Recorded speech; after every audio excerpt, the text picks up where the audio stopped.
one they bet against to make it. They must not know I love trips to Vegas. The underdog became the underrated. In my city, I'm paraded. Confetti dropping when I'm home. I'm floating down Tudor, floating on strong. Had so many rights they couldn't tell us we was wrong. Lamar Middle School, we was on. I got this line hard in my chest. I'm one of the best. They ask about him, they gon' bring up success. See, I've been fighting this stress. You ain't right, you get left. I'm good with my left, so I don't argue with refs. Cause just like EA, I'm in the game.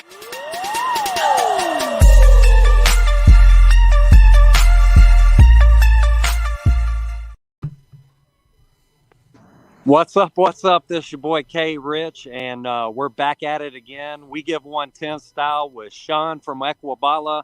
We've got an awesome message today that's going to be talking about goals and directions, and I'm excited to hear this one. You guys didn't hear this, but we were offline talking, and this is just something that I needed to hear today. So I'm excited about getting started. Sean, you go ahead and take it over. Oh, I appreciate you having me on, man. I'm looking forward to these like repeat comebacks where we get to kind of just like expand on the stuff that we did last week. It rolls into the one in the next week. Is, you know, a lot of the stuff that I bring to the table is an individual topic, but man, everything is so cohesive. It all plays a part together, and once you look back at, you know, the last couple of weeks of content that we put out for you guys, if you go through that, if you've been watching week after week, the messages become bigger and bigger. All right. So yes, today can be impactful on its own. But before I go into this, push pause if you're watching this on a replay. If you're watching this live, wait till after we get done. But go back and watch the stuff we already talked about, because it compounds into how important this next factor is. Because, guys, the result of everything we have in our lives is an accumulation of the choices that we make, which determine our actions, which include the experiences that we get involved in, and that's what we come out with, okay? Whether it's health, wealth, relationships, whatever it may come down to, they're all the same. Your results are an outcome of your actions, all right? And so today what we're talking about is changing some of the ways that you perceive things. And that's one of the things that I love doing more than anything is I've kind of under the table called myself a perception change specialist, because I just say things in a way that sometimes allow you to look at it differently. And you're like, oh, wow, okay. And like you create the solution. I don't actually teach you all that much, okay? I allow you to understand the power that you already have inside of you. And so that when I'm not there with words of wisdom of any kind, you're like, oh, this is what I can do and I'm in control, all right? So it's not my solutions. This is things that are for you to be able to change the way that you make choices, all right? And so today what we're going to talk about is goals. And holy crap, is this an industry topic that has just been beat to the earth. How to create goals, what is the best format for them, SMART goals, all the things around determining how to get what you want. That's what a goal is. It's an experience that you want to have. It's not a thing, all right? Because a thing is only acquired to create a better life experience. That's the whole reason we get stuff. All right. And so we're looking for what we want to have as an experience. That's what goals are.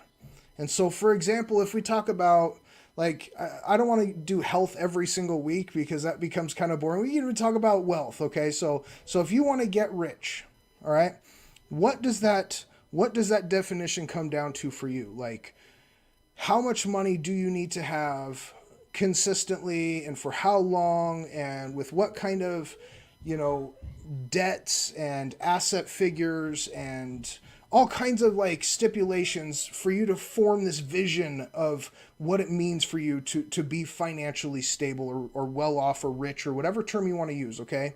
Now, when we go into this, we're talking long goals, things that are way out, right? If you're like almost rich, okay, cool. Like that's tomorrow you're going to be, oh, I just need to turn another zero on the figures, right? Like you're almost there. That's easy to do, right? But if you're thinking about, man, I want to get like drastically different in my financial standings. Right now I make enough to, put food on the plate, but I'm still living paycheck to paycheck. Like, I want to be able to have all of my finances paid for, and my kids and my grandkids, or whatever that definition comes down to for you, okay? We start to define that vision of what it is that it looks like to have that new experience. What's it going to look like when I'm rich? Well, I got my kids paid for. I got my grandkids paid for. They don't have to stress on their lives. I'm able to give them enough to do something and figure out how to not to give them too much so they don't do nothing, right? And like, you start to develop that vision of how that experience changes once you have that kind of thing as part of your world, okay? And so the goal is the vision, first of all. And the very first thing that we have to look at is, in order to go towards that experience, how do I get started? Okay, and here's the thing, guys, is your vision of whatever it is that's far down the road is as far as you can see from where you are. I call it the horizon view, okay? You can see the horizon as the farthest viewpoint from where you're standing. But if you walk to that point, you can see a whole nother vision length. You can see a whole nother horizon standing from that point. And so you can always see farther with each step. All right, the closer you get to the horizon, it's a moving finish line. So when we talk about goals, we talk about, okay, I want to be rich. Where are you at right now? That's the very first question I want to ask you, is what are you doing right now in terms of finances, if that's what we're talking about as a goal set, okay? Well, if you're working paycheck to paycheck, how are you spending your time? What are you exchanging your time for dollars for? How are you earning income? What are your debts looking like? Like, what are all of these pieces that go into creating this financial stability, okay? So you have to have an analysis period. This is the very first step that it takes in order to establish whether or not you're even going to try to go in this one direction, okay? Because if you feel like you're already maxed out and there's no way for you to do anything else, and you're living on a deserted island and there is nobody to exchange goods or services for, and money doesn't exist, like, you can't do anything, right? And so you have to have this analysis period where you determine, okay, like, what are all of the pieces that may need to go into place, and blah, blah, blah, Well, allow me to get the motivation in place. Go ahead. sorry to interrupt, but Good. like different people's perspective, like wealth doesn't mean a bunch of money. Wealth means Right. it's like what you said, analyzing your current state and optimizing what you should be spending your money on so that you can conserve your wealth, right? Exactly. Yeah, because money is not always about how much do you make. It's how much do you keep, and how are you able to keep it. That's a whole nother talk that we can get into. But where we're talking about right now is most people create this vision because they put so much energy into the analysis of, like, what does this perfect picture look like for myself, and what is it going to feel like to get to that place, and what are all the steps I think I need to do in order to get to that thing, and like, we just make this huge deal out of it. And that is what we expect to happen. And so we decide that the goal of having this thing is an end point. Once I get there, then I'm good. I never have to work again. I never have to struggle. I never have, like, we create this crazy picture in our head about what it means to achieve that experience. And this is where we fail. Not because of all the efforts are wrong or any of that kind of stuff. We're setting ourselves up for failure because the expectation cannot meet the outcome. How many times in your life have you decided what exactly was going to happen before it happened and everything worked out perfectly? Probably never, right? Never. Like, life is full of change. That's the only constant for us. So we have to understand that, like, holy crap, trying to plan too far out, like, you might hit a lucky streak, but man, it is not always going to play out the way you think. And so what I want to first of all change today is your definition of a goal. A goal is not an end point. Success is not determined by reaching the end point, because you don't control the outcomes. Okay? The things that you control is deciding what steps you want to take. So when we talk about goals, goals are directions. Which direction do I want to start going in that I think will lead me towards the ultimate pinnacle place? Because as you start to break this down to like, what is the step that I can take right now? What is step number one? Analysis number one. I'm going to tell you the easy answer. You got to look at your situation. What are you spending money on? How are you earning money? What are your skill sets? What is your access to economy? Do you have internet? Do you have local markets? Like what is your situation? What is your definition of, some success in finances or whatever that comes down to be for you? And then what is the very first step that I can take? Okay? That's what you're going to figure out. And once you figure out whatever that step is, here is the definition of success. Do you take the step? Because that's the only piece you ever control is the stepping. The decision of what step to take and taking the step. What happens because you take the step is not within your control. This is why goals cannot be end points, because you don't control where your foot lands once you step. But once you have landed, you simply repeat. You analyze, where am I at now? What's going on in my situation? Maybe your step was so small, not that much changed. Maybe your step was like, I'm going to talk to somebody about an idea for a business. Okay, like the step was so small that once you talked to a guy, you realized that wasn't the right guy. Okay, maybe it was your. And what's sorry that, Rich? up, but like just some personal life experience, I can remember when I started my mobile apps, and I had this goal, this vision. I'm going to solve this problem for these business owners, these small business owners, and they're going to love it. They're going to appreciate it because it has great intention. And I've got these goals. I'm going to hit these goals because I'm target oriented. I'm going to move towards it. And then all of a sudden, a year and a half into it, spending hundreds of thousands of dollars investing into an idea ultimately led me to something that I couldn't control. The market didn't want it. The market wasn't ready for it. And so that gives me perspective, because it's like, if I know that I'm not in control of it, then I'm less fearful for taking the steps, right? Yes. I'm just going to go ahead and fail fast so that I can move forward, right? Exactly. No, that's exactly perfect. And that's what you have to understand about this whole process is once you get the concept that the only thing that is within your control and within any realm of stress that you need to put yourself under is to make a choice, just to decide, what am I going to do, and to take a step. The fear of the outcome is what holds us back from stepping. That's what keeps us from doing things that we don't know the outcome. We get scared, guys, and that's where motivation always has to come in, and that is a killer. When you have to operate from some outside force that just pushes you to do something, you're not going in a very safe manner. Like if you got to jump in a pool, you better jump on your own and already be in control of your body, because once you're in the air, you're flopping all over the place. Okay, if somebody pushes you and you weren't expecting it, you might turn and try and see where, they pushed you from and fall on your back, or like, it's not going to land. It just doesn't go well unless you are the one pushing yourself into stuff.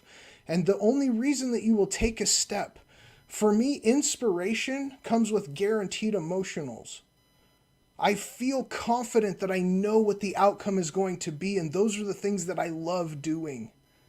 Because I know that when I get out here and I plant my flowers and I water them and the sun comes out, they're going to grow, right? That's a guarantee for me. And that is so inspirational to watch that happen year after year. But when we have things that we don't know what the outcome is going to be, that if I put this money into this business, is it going to actually be successful? I don't know. That's scary, because I'm putting my emotion state based on the outcome. holy crap, like you need to focus on the step that you need to take Can that you you think will allow you to go there. can you imagine if you didn't take that approach with your daily walks like we both do? Like if we were looking for that end result, like of losing weight or being healthy, like it's the fact that we did it anyways. It's the fact that we took the step and we are like, yeah, that wasn't so bad. And yeah, Yes. like that's making me feel better. And yeah, I'm in a better state of mind when I come to work. Yeah, so there's things that I'm out of control, like they're out of my control. I have this goal of, yeah, I want to be healthy, but it has so many other intangibles that factor in to you just taking that step, right? It's It not is. only going to help me health wise, it's going to help me clarity wise. It's going to help me with my sanity and my stress levels, right? Because that's one thing that I'm in control of, nobody else, right? Yeah. 100%. Yes. And this is the next step of this. So now that we understand the goals are simply the directions that we want to go in, and that we're in control of the choices that we make, and the definition of success is, do we take the step of the choice that we made that we thought would take us towards that goal direction, okay? But once we understand all that point, this is where it gets fun, okay? And this is where Carrie was talking about, I need to fail fast, because it does not take very long to take a step. Okay, you make a decision, you take a step, dude, that could be a minute, it could be 30 seconds. And guess what? The process starts over. So now you got to analyze, you got to make another choice, and you got to get over that fear of not knowing what the outcome is going to be of that step. And here's what happens, guys. The more times you do anything, the more comfortable you get with it. All right, so this process may be new in the beginning when you're like, all I'm going to do is focus on the step, focus on the step, focus on the step, not the result. Until after you step, then you analyze, based on what I can see as the result from the step, now my situation is this, what is the next step? And you just start doing this at a faster pace. And you get to make so many choices every day. Thousands. They happen just like this, okay? Our brains think at the speed of light. So the analysis process doesn't take very long.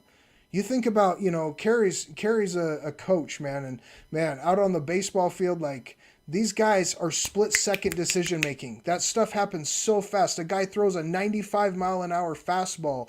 The guy that is holding the bat on the plate has to be able to react fast enough to hit something going 100 miles an hour.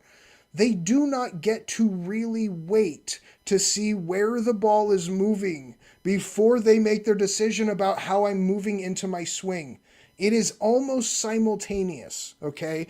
The difference, if you have ever watched this, in the motion of a batter from the motion of a pitcher, it's almost simultaneous, guys. So the amount of time that it takes to analyze what is going on in your world and make a decision and act doesn't take time. So once you understand this concept, now then you can take away that stress of like, I'm going to mess up on this choice.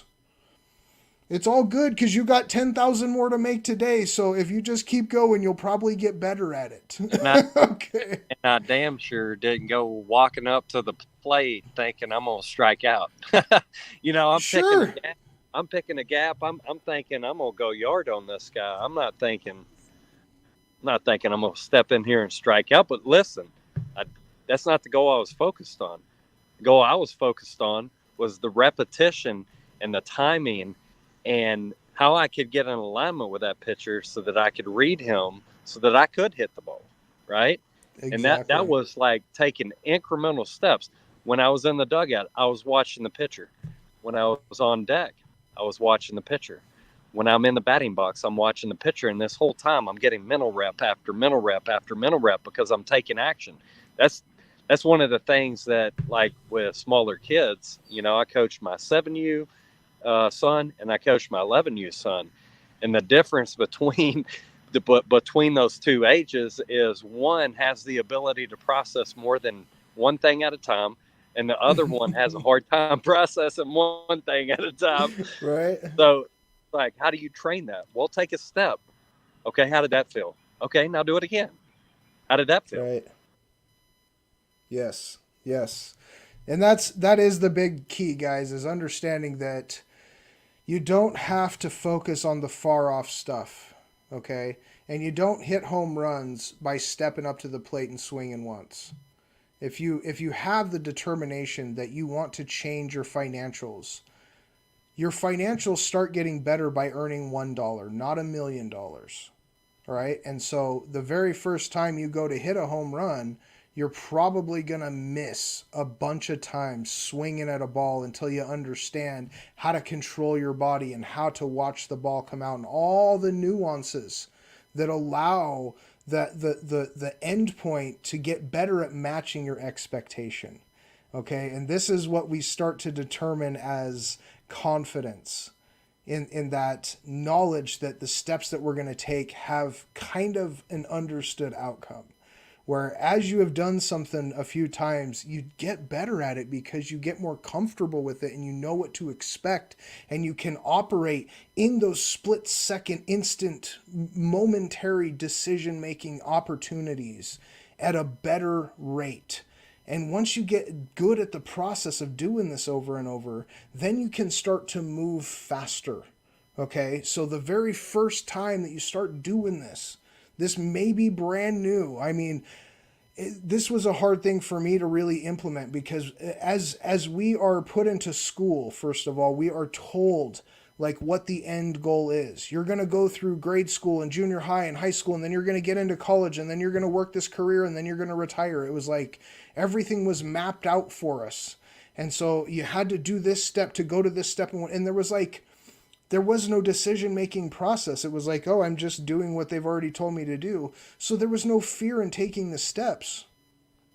But then once you got into high school and you got to that point where you're almost 18 and they start waving the little tassel from one side to the other, and then you have to like actually make decisions on your own. Well, wait a minute. I was told I was going to do this and then I was going to do that, but nobody actually showed you the steps that you needed to take in between. They just told you what the vision was. It's up to you to take the steps. Nobody is going to do it for you. Nobody told you the part that you actually had to work hard to make those processes lay out. Well, and in that moment when I was in high school, just to revert back to that, I trusted my parents, right? Get a safe and secure job. I wasn't trained to be an entrepreneur. So when I went out to become an entrepreneur and start my businesses, it's just like, oh shit, this is really scary here because I don't have that support system in place that says it's going to be okay, right? Because if you fail, you fail, and there ain't no. It's on you. Sometimes there ain't no overcoming that. So it's just like you like I needed to put myself in a state of like losing the fact of like this is my end result, losing fact of the fear that was preventing me from taking that action. Because the step that I took was actually the result that I was seeking, not the end result of launching a business and becoming wealthy and sitting on a beach drinking Mai Tais, right? That was the ultimate goal. Like, I think that was in the picture in the forefront. Like, yeah, what would I do with $1 million? Well, I don't know. But it's just like you get caught up in that process of like the shiny object syndrome or some distant goal that has to be up on this mountain when in all reality, that mountain doesn't exist. Time doesn't exist. All I got to do is take a step and then reanalyze, reevaluate. Where am I at now? I'm at least one step in front of where I was yesterday. Right? Exactly. And that's always my biggest thing is I'm not looking for production. I'm looking for progress. Okay. And if I'm taking steps that I have determined as what I think are going to, put me in the direction that I'm going, how fast I get somewhere is not up to me. Sometimes things happen way faster than we expect. And sometimes they take a lot longer than we expect. And so our expectation does not mean that things are wrong. It's just not within our control. And so factoring this into this understanding of what we can control, allows us to control the emotions that are around this, guys. And we haven't gone into this yet, but the entire reason that we live is searching for feeling. Okay, we operate completely based on how we feel in every moment, all the time. This is the biggest driving factor. And so if we can control our emotional state, which is based around the expectations that lead into our automatic subconscious responses, all right? So we say that the only thing that I need to put my energy and my emotion and focus, excitement, anything into is determining which step I feel will be best to take, and then just taking the step. After that, the only thing that you have to do is put your emotional state back to a place of figuring out what's the next best step. Not what happened because of that step. It didn't come out the way I thought it was going to. I was wanting it to do this and it did that. Like, okay, maybe that's part of the analysis process to understand I thought it was going to do this and it didn't, but okay, how can I go in a different direction to do that? Again, the goal is the new direction. And then in that moment, you're stuck with like a choice to make too. Do I tackle the hard problems? Do I focus with extra energy and effort, or do I sedate? Do I just pawn that problem or that goal that I really wanted to get towards? Do I pawn it off on somebody else's control? Right? When in all reality, I'm in control. All I got to do is take the step. Nobody can stop me from doing that. Right? Nobody. I get to take that step. I get to make that. Absolutely. Absolutely. And that's the most powerful confidence building piece that you can ever have is realizing the control that you already have inside of you. It is not up to me. I will not be there in the 1,000 choices that you make. I am giving you the ability to shift your focus to the emotional control around deciding. The choice-making right that we have is insane, especially in today's world, especially if you live in the United States. Holy crap. You can determine what kind of life you actually want, decide what that first step is going to be, and you take that step. And then you reanalyze, and then you take another step, and you just get to keep doing that as much as you want, as long as you're not like harming somebody else or like, doing something illegal to make that happen. Holy crap. We are in the most free-wheeled society possible. And man, all it really comes down to is you shifting what your emotional focus is and changing the definition of what a goal is for you.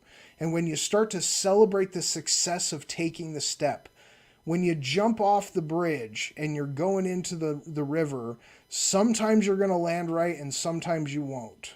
Sometimes it'll hurt a little bit. Sometimes it will you put your feet together and you go straight in and it's awesome, right? But jumping off is the exhilaration. And you celebrate it all the way down.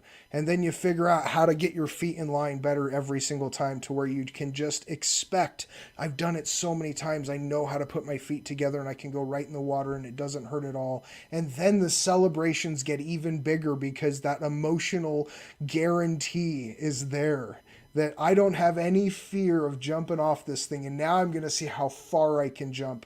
Can I get whatever. What I'm hearing you say is that, like, in order to move towards that goal, in order to gain that direction in my life, I need to be repetitive. I need to master the repeat process of taking that step. Right? Absolutely. Yes, definitely. Because you're not going to be good the first time. Garrett White is somebody that is very in your face if you've ever heard him. But he says when you first start doing something, you're going to suck. And you're going to suck really bad, but do it again and you're going to suck a little bit less. And once you keep doing it enough times, you're going to suck so little that you'll actually become good. And so that's what it really comes down to, is this expectation of failure. Know that you're not going to be that good in whatever it is that you're doing if it's the first time. Okay? If you have already built a successful business and it burnt to the ground, and then you're like, okay, I want to be financially successful again, your set of skills and experience is different than somebody who has never done that.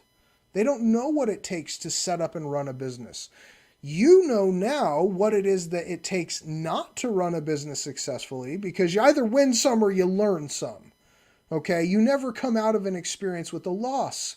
So decide the step, take the step, and get the experience, and then decide what the next step is and take the next step as fast as you can and get the experience, because your improvement comes from experience. And that's my definition, is progress, right? Is an accumulation of experiences.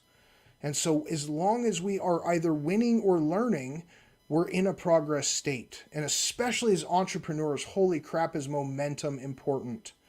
And so taking another step is really easy. But going from not stepping at all to starting to take a step is a hard place to get into, right? So once you take that first step, realize the second one's easier and the third one's easier and the fourth one's even easier. And eventually you're feeling like you're just running. And you're just step after step after step, and you're just going in this direction. And again, make sure after every step that you analyze, do I want to take the next step in the same direction? Okay, cool. I'm just going to do that then. Don't put fear in front of you after the decision has been made. That's where we screw ourselves. Is once you have decided, don't reanalyze. Don't second guess your decision, because you can always guess. You can always assume, and most of the time that doesn't end well, because you don't know. You don't control that future point, right? You control, do I take a step right now? Boom, you take it. Okay, analyze, I'm going back after it. But again, it's that step after step after step to get wherever it is that you want to go. And it takes a lot of steps. So don't delay in taking the first step either. The longer it takes you to get to start stepping, the longer it takes to get to what you're going to consider as that experience of what you were trying to get to. And back to the baseball analogy, is this like, how do you know what lineup I should set until you see it? Sure. Until those kids take those steps and take those cuts. It's just like, then every game, after every game, guess what me and Pops are doing? We're having a phone call. We're having a coaches meeting. We're analyzing. We're going, okay, how did that work? How did that lineup work? How did those kids in those positions work? And guess what? We're making adjustments so that the next time around, we could possibly be successful. Will that control the outcome? Will we get the win like we choose to do? Like everybody wants to win, but how do you move towards that win? It's those steps that you take, right? It's that exactly. Conversation and the questions of the why, like why are we doing this, and where are they going to bat, and where are they going to be in the lineup, and why am I putting them there? All that to their success, not just my success as a coach, but also putting those kids in a position to win, right? As a leader, that's what I'm responsible for too. So yes, and even like you're saying, is you have the plan that at the end of each game you're going to reanalyze and go through it, but you're reanalyzing all the way through the game. You're gonna maybe change the batting lineup because you see, okay, what we have on the field is a guy that is sitting over on third, and we got a guy who's really good at bunting to sacrifice himself because he's really fast, but he's 2 spots back, so we're gonna change the batting lineup and get him up in the box and have him perform his thing. And there's audibles that happen in the moment based on the analysis of this step. Every batter takes a new choice. Every game takes a new choice. Every season, like there's different time frames that go into this choice making process. But again, as long as you understand the control comes down to the momentary choice, that analysis process, if you get really good at looking at the actual factors around you, not an assumption of what you think is happening because I'm in this job and this is the only job that I'm ever going to get, and there's no way for me to ever make any more money, and this job sucks, and like, that's your assumption. Holy crap, there are jobs that you don't even know about that are freaking amazing. I have one, but the point is, like, just because you aren't aware of something doesn't mean it doesn't exist. Okay? There are so many things that happen in the world that you will never know about. So it is up to you to kind of get into your imagination a little bit and decide, okay, like, what is it that I want to have happen? Not what do I think I can do? because our version of limits on ourselves is based on what we have already done. That doesn't mean you can't do more than what you've already done. You just haven't done it yet. And so just because you haven't done it yet doesn't mean it's not possible. You just don't know about it because you haven't taken those steps and had that experience. Before I ever lifted, 300 pounds in a bench press, like, I never knew that was possible for me. And if you would have asked me at 7 years old if I'm going to bench press 300 pounds when I get older, I'd have probably told you no and laughed in your face. Right? But as I got older and I did a little bit more exercise and I started doing some things and I grew some muscle and whatever, and I got to that place where someone put 300 pounds in front of me, I was able to do it. And holy crap, was it amazing. But it took so many steps to lead up to that point, guys. So just understand that the goal is just the direction. It is not an endpoint that determines your success. Your success is determined by making the choice of the step you think is going to take you in that direction, and do you take the step? So that's what it's about today. Well, awesome, man. I think that's a great ending point. I think we can wrap up on that and just put it in perspective. Like, when I wake up in the morning and I do those push-ups and I do those air squats and I do those sit-ups, like, it's not a result that I can quantify like 30 days down the road. Like, sure I can, but I can't in the moment, because if I was thinking 30 days down the road, I wouldn't get my butt up in the morning and go for my walk and do my exercises. Right? So it's like, I can't get in my head thinking about, okay, I'm going to feel great 30 days from now because like that's something that's in the back of my mind. I have to remind myself of, because when you're in that moment too, it's just like, this hurts. This decision to do this thing, it hurts. But that pain, it's quickly going to turn into pleasure, right? It's just like, I have to be okay with failing. Matter of fact, I have to embrace failure. And that's the mentality that I hear you talking about taking that step. I can't be fearful and get in my emotions in that moment and not take that step, because that step is what's going to get you that exhilaration when you're 30 days out and you do the thing over and over and over again. It's when you stack up win after win, single after single, that you can score runs. You just said it earlier. Everybody can get up the plate and try to hit home runs. Who doesn't want to, right? And I think you want to talk about baseball analysis, I think you have ball clubs like the Rangers. Not going to say too much about those Texas Rangers, but you have certain ball clubs that think that a home run hitter is their answer to their offensive production, when in all reality, it's the guys that are hitting singles, right? It's not those big producers. Look at what Alex Rodriguez did in the World Series, right? So who do you want on your team? Who do you want incrementally taking those steps for you on a daily basis? And I think that's what it's all about. I think we can't get caught up in the home runs. I think we got to hit those daily singles, take action, move towards that goal, reanalyze, move towards that goal, reanalyze, move towards that goal, reanalyze. And that was an empowering message. I needed to hear that today, Sean. Appreciate you jumping in here. Awesome Tuesday with We Give 110 and Equibala. And can't wait to hear what you got in store for us next week. But just wanted to wrap it up there, man. You have an awesome rest of your day. And you guys that have tuned in, make sure you go back and hit us on replay. Like Sean said, if you are just now starting, this is the first message that you've heard Sean talk about, go over to wegive110.com. You can go back and you can see every episode that has led up to this point. We think it's that important for you to go back. Make sure if you go back, you hit us on replay. And I promise you we're here to answer your questions. So I appreciate y'all's time. Y'all keep giving that 110. We'll see y'all next week. Have a good one.